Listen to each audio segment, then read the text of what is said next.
Oui, donc moi Guillaume Bergeret, conducteur de travaux Société Multielect. Donc nous on est installateur sur Lyon 8e. Ma question elle est toute simple. Récemment, donc nous on installe des produits LED dans un cas d'une solution de remplacement à un client qui avait installé des projecteurs LED il y a de ça 4-5 ans dans une opération de rénovation faite par un électricien. Donc nous on intervient à la suite dans le cadre de la maintenance et il s'avère qu'en fait le produit proposé en remplacement, donc le produit initial on savait pas le vendre parce que c'est un produit d'importation, il fallait appeler un numéro en Chine directement. Ne parlant pas le chinois, c'était pas simple. Donc on lui a proposé donc un matériel, enfin on a proposé un matériel équivalent en lui garantissant que c'était quelque chose de mieux puisque c'est une marque dans un rapport qualité-prix correct. Il s'avère que ce produit, quand on va pour l'installer en présence du client, c'est exactement le même. Donc moi je lui vends un produit en remplacement dans une solution LED, un 30 watts en l'occurrence. Quels arguments je peux lui apporter, sachant que moi je lui dis c'est un produit, c'est une marque, c'est un produit qui est reconnu, une marque reconnue, mais le produit c'est exactement le même. Qu'est-ce que je peux lui répondre? C'est très intéressant, je vois tout à fait de quoi vous parlez. Il se trouve qu'aujourd'hui la majorité des produits LED sont fabriqués en Chine. Si vous allez, il y avait la foire de Hong Kong il n'y a pas longtemps, c'est extraordinaire, quoi. Donc là, la majorité des fabricants aujourd'hui, qui ont pignon sur rue, les grandes marques, ont dans leur catalogue des produits qui viennent de là-bas et qui sont des produits qu'ils achètent sur étagère et qui revendent en Europe. Alors c'est pas tous les produits des catalogues. La grosse difficulté que vous avez, c'est quand vous prenez un catalogue d'une grande marque, c'est que vous savez pas si le produit a été conçu en Europe, éventuellement fabriqué en Europe, ou si c'est simplement un produit catalogue. Alors en général, ça va dépendre un petit peu du positionnement de prix. Mais dans le catalogue des grandes marques, vous avez les deux.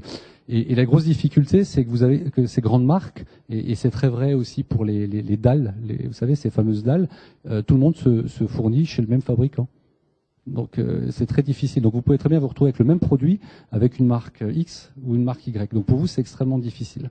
Donc en termes de qualité, ce que vous pouvez faire, donc là vous n'avez aucun moyen de contrôler ça, donc vous êtes complètement dépendant. La seule chose que vous pouvez faire, c'est d'espérer avoir un peu plus de support d'une grande marque, peut-être du support technique, certainement plutôt du support financier parce qu'ils vont régler ça et vous changer les produits si jamais il y a des problèmes. Mais c'est ce que vous pouvez vous espérer si vous avez dans une grande marque. Alors ce qui est dommage, c'est que les grandes marques ont des très bons produits qu'ils conçoivent eux-mêmes à côté. Ça, c'est une chose. Après, ce que vous pouvez faire, mais ça, c'est avant d'installer au moment de la commande, c'est d'exiger des rapports d'essai, tout simplement. Ça, c'est tout à fait possible sur les performances. Voilà, vous pouvez leur dire de venir par exemple chez Piseo pour faire tester les produits. Vous voulez une garantie. Ou alors demain, vous achetez des produits ENEC+. Donc ça vous donnera déjà un certain niveau de garantie. Il ne faut pas accepter trop le débat sur les prix d'ailleurs, parce que c'est pas un argument. On peut faire des choses très bien à des prix raisonnables. Alors peut-être un peu plus cher que la dalle à $30 qui vient de Chine, mais ceci dit, c'est peut-être pas forcément le triple du prix en tout cas. Vous n'avez pas beaucoup de moyens, je suis désolé. Les outils sont là, les outils de la filière. C'est voilà, le cluster lumière, c'est positionné dès le début sur la qualité des applications, sur la qualité du matériel, et c'est doté de moyens. Donc la seule façon d'être sûr de la qualité d'un produit, c'est de le vérifier, de le faire vérifier. Et là, vous pouvez demander à votre fournisseur ou au fabricant de produire les rapports. Nous, on peut vous aider aussi à analyser ces rapports. L'ENEC+, ça impose aussi à ce que les essais en laboratoire soient faits en Europe. Alors pas forcément c'est Piseo, il y a d'autres laboratoires en Europe qui le font. Donc c'est aussi le gage d'un certain sérieux dans la qualité des mesures. Nous, on a mesuré des produits chinois à la demande d'un fabricant chinois très récemment. Ils n'ont pas trouvé les mêmes résultats que nous. Nous, on a trouvé un flux, c'était des lampes à LED, beaucoup plus faibles. Et quand on a fait des essais de commutation on-off sur 15 000, 20 000 cycles, c'est trouvé qu'elle n'a pas passé les 8 000 cycles. Donc on a dit, le test n'est pas passé. On renvoie les données aux fabricants chinois, avec qui on a de bonnes relations, qui remesurent le produit, qui nous dit, 1, il fonctionne très bien, et 2, en plus, il fait 1700 lumens, alors que nous, on a mesuré 1400. Donc moi je lui ai envoyé les courbes et on voyait très bien que la LED, la lampe baissait en termes de flux, passait de 1800 à 1400 lumens au bout d'un certain temps et qu'ensuite elle n'était pas stabilisée du tout. Et c'est ce qu'on a observé.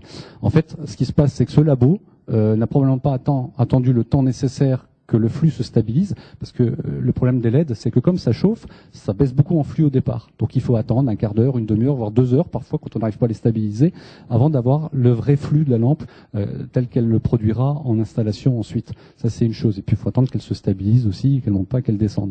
Mais typiquement c'est un essai mal fait parce qu'il n'est pas fait dans des conditions normales. Et c'est pour ça que l'ENEC Plus demande à ce que les essais soient faits en Europe. Alors il y a de très bons labos chinois, hein, ne faites pas dire ce que je veux pas dire. Le problème c'est que vous savez pas. Et c'est ça la difficulté. Concernant les labels qui sont mis en place, sous quel délai on peut espérer que les normes soient, on va dire, connues de tout le monde et applicables à part entière, on va dire. Parce qu'à l'heure actuelle, donc le discours on le connaît tous en disant bon bah c'est des produits de marque, mais on nous répond tous oui mais de toute façon la LED elle vient de Chine, quel que soit le fabricant, elles sont toutes fabriquées là-bas. Après c'est l'assemblage qui change. Donc vous parliez tout à l'heure de l'ANF 61, 62, je sais plus combien là, je sais. On va revenir en arrière. Voilà. La 62722 là sur les luminaires à LED. Oui. En l'occurrence, ce serait celle qui garantirait un niveau de performance parce qu'à l'heure actuelle, un pavé LED, on peut l'acheter aussi bien à 80 euros qu'à 200 euros.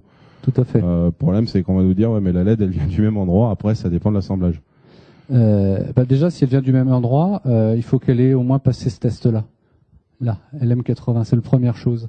Posez la question aux clients, ça va être difficile parce que vous allez vous adresser peut-être à des distributeurs, ils n'ont pas cette réponse.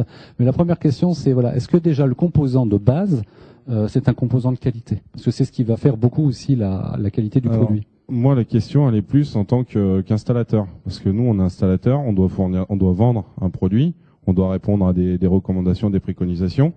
Et à un moment donné, on est sur des niveaux de prix où on est face à de la concurrence. Et on n'est pas capable forcément on va devoir nos concurrents qui vont pas forcément s'aligner sur ce genre de choses, sur ce genre de critères.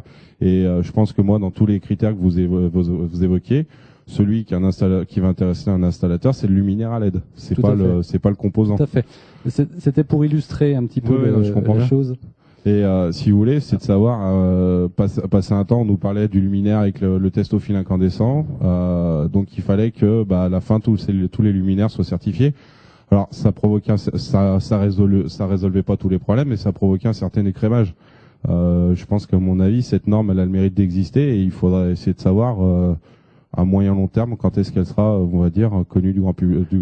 Voilà, on y est. Ma réponse c'est voilà, si je suis là aussi aujourd'hui que je vous en parle, c'est pour ça.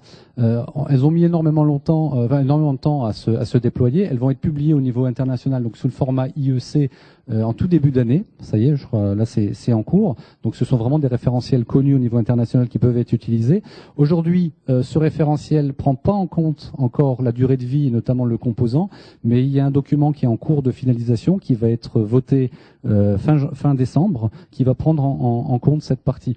Et notamment au niveau de l'ENEC+, qui est la certification par rapport à cette norme, on va prendre en compte la qualité des composants dès le premier trimestre 2015. Donc c'est tout de suite là. Voilà. Et donc ma réponse c'est voilà, j'en parle aujourd'hui, c'est parce que ça se déploie. Mais si vous en parlez aux fabricants ou aux distributeurs, il y a de grandes chances qu'aujourd'hui ils disent ah bon, ENEC+, c'est quoi? Bon, mais ça y est, on a un programme de dissémination, de communication avec le LCIE qui démarre. Donc ça démarre maintenant. Voilà.